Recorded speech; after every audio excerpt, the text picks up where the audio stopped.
Autism spectrum disorder, அதாவது மன இறுக்கம் அப்படிங்கிற ஒரு கண்டிஷன் குழந்தை பிறந்ததுல இருந்தே அந்த குழந்தைக்கு இருக்கும். இதனால பெற்றோர்களுக்கு இதை பற்றிய விழிப்புணர்வு இல்லாம இருக்கிறதுனால இந்த குழந்தைகள் 5 வருஷம் வரைக்கும் அவங்க எந்த விதமான பயிற்சியும் கொடுக்காம விட்டுருவாங்க. ஆனா முதல் ஆண்டுல இருந்து இந்த குழந்தைக்கு ஆட்டிசம் ஸ்பெக்ட்ரம் டிசார்டர், மன இறுக்க நிலை இருக்குது.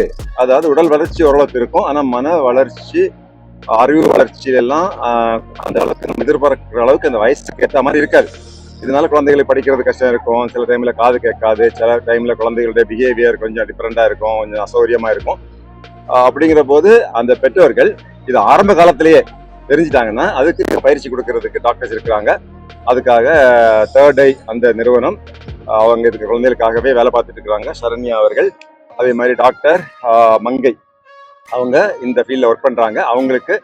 அவங்க இந்த குழந்தைகளுடைய பெற்றோர்களுக்கு இந்த விழிப்புணர்ச்சி ஏற்படுத்துவதற்காக ஒரு மிக மிக பயனுள்ள ஒரு ஒரு விழிப்புணர்வு மாரத்தான் ஏற்படுத்தியிருக்காங்க. இதுல விஷயம் என்னன்னா, நம்ம வீட்டுல குழந்தைகளுக்கு இந்த மாதிரி கண்டிஷன் கிடையாது, வராதுன்னு மட்டும் நினைக்கக்கூடாது. இந்தியாவிலேயே 68 குழந்தைகள்ல ஒரு குழந்தைக்கு இந்த ஆட்டிசம் ஸ்பெக்ட்ரம் டிசார்டர், மன இறுக்க அந்த சூழ்நிலை, அந்த நிலை இருக்குது.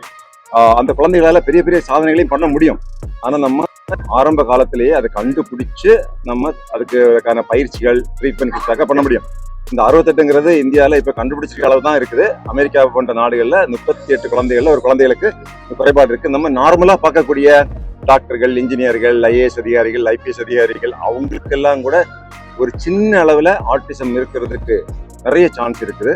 பெரிய பெரிய சாதனையாளர்களுக்கெல்லாம் ஆட்டிசம் ஸ்பெக்ட்ரம் டிசார்டர் இருந்திருக்குது. எனவே நமக்கு எந்த விதமான கேட்கக்கூடாது. பெற்றோர்கள் அந்த குழந்தைகளுக்கும் மற்ற குழந்தைகளை மாதிரி சம நிலவில் கிட்டத்தட்ட 90%, 95% இயல்பான குழந்தைகளுக்கு அந்த அளவுக்கு ஒரு தொழிலையோ ஒரு வேலையில அவங்க ஃபேமிலி லைஃப்ல இம்ப்ரூவ்மெண்ட் பண்றதுக்கான வாய்ப்பு இருக்கு. எனவே இந்த செய்தியை கேட்கக்கூடிய அனைத்து பெற்றோர்களும் உங்க குழந்தைகளுக்கோ, உறவினர்கள், நண்பர்கள் குழந்தைகளுக்கு குழந்தை பிறந்திருக்குது, 1 வருஷம் ஆச்சுது, குழந்தை வந்து பேசல, 2 வருஷம் ஆச்சுது, பேசவே முடியல அப்படின்னா உடனடியாக அதுக்கு சம்பந்தப்பட்ட டாக்டர் போய் ஸ்பெஷலிஸ்ட் இருக்கிறாங்க. ஆட்டிசம் ஸ்பெக்ட்ரம் டிசார்டரை கவனிக்கிற டாக்டர்ஸ், பீடியாட்ரிக் சர்ஜன்ஸ் டாக்டர்ஸ் இருக்கிறாங்க, பிசிஷியன்ஸ் இருக்கிறாங்க. அவங்கள கன்சல்ட் பண்ணி தேர்ட் ஐ போன்ற நிறைய நிறுவனங்கள் அதுக்காகவே ஒர்க் பண்ணிட்டு இருக்கிறாங்க. அவங்கள கன்சல்ட் பண்ணி குழந்தைய 100% அவங்களுடைய எல்லா திறமைகள், sensory motor skill, intelligence skills, thinking skills, writing skills, இது வந்து எல்லா செயல்திறன்லையும் குழந்தைகளை டெவலப் பண்ண முடியும். இது ஒரு நல்ல நியூஸ். ஒரு காலத்துல கேன்சர் வந்தா அதுக்கு மருந்தே இல்லை, ட்ரீட்மெண்ட் இல்லைன்னு சொன்னாங்க. ஆனா இன்னைக்கு கேன்சர் வந்து பண்ண முடியும், குணப்படுத்த முடியும். Cancer is curable. Similarly, autism spectrum disorder is to a large extent curable today. It's a good news for all the people all over India. Please take this message to everybody. And I like to thank and appreciate Sharanya for the grant. அது ஒரு மனிதனுக்கு அது கொஞ்சம் நமக்கு எல்லா திறமையும் இருக்குன்னு சொல்ல முடியாது. ஒருவேளை எனக்கு வந்து வேகமா ஓட முடியும், ஆனா என்னால் ஜம்ப் பண்ண முடியாது. நான் டான்ஸ் பண்ண முடியும், ஆனா என்னால் பாட்டு பாட முடியாது. என்னால் வந்து சில விதமான கணக்குகளை வந்து குயிக்காக பண்ண முடியும், சில விதமான கணக்குகள் சுத்தமாக அப்படிங்கிறது அந்த குழந்தைக்கே தெரிய வந்துடும். சின்ன வயசுல இருந்து ஒவ்வொரு மனிதனுக்கும் எனக்கு இந்த சின்ன வகையில ஒரு சிரமம் இருக்கு அப்படிங்கிறது தெரிய வரும். அதே மாதிரி எனக்கு இருக்குது.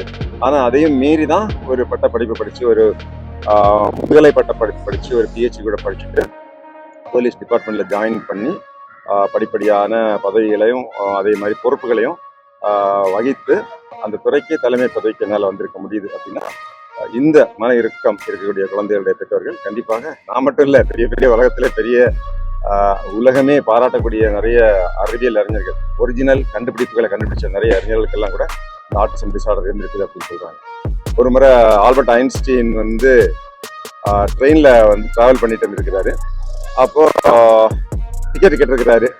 அந்த டிடி டிக்கெட் தேடி பார்த்துருக்கிறாரு, டிக்கெட்டை காணோம், பைய திறக்கிறாரு. இப்போ எல்லாமே ரொம்ப சிரமப்பட்ட உடனே அந்த கண்டக்டர் சொல்லியிருக்காரு, உங்களை யாருன்னு தெரியும் சார், நீங்க ஆல்பர்ட் ஐன்ஸ்டீன் நோபல் பிரைஸ் வாங்கியிருக்கீங்க, நீங்க டிக்கெட் எடுக்க வேண்டிய அவசியம் இல்லைங்க, நீங்க ஜாலியா டிராவல் பண்ணுங்க.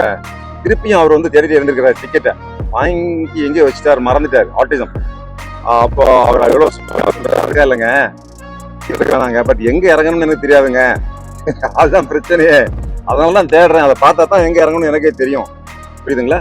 இப்போ பெரிய சாதனையாளர்களுக்கும் இந்த ஆட்டிசம் ஸ்பெக்ட்ரம் இருந்திருக்கிறது, இன்னைக்கும் இருக்குது அப்படிங்கிறத பெற்றோர்கள் தயவு செஞ்சு நம்புங்க. நான் ஒரு எடுத்துக்காட்டு.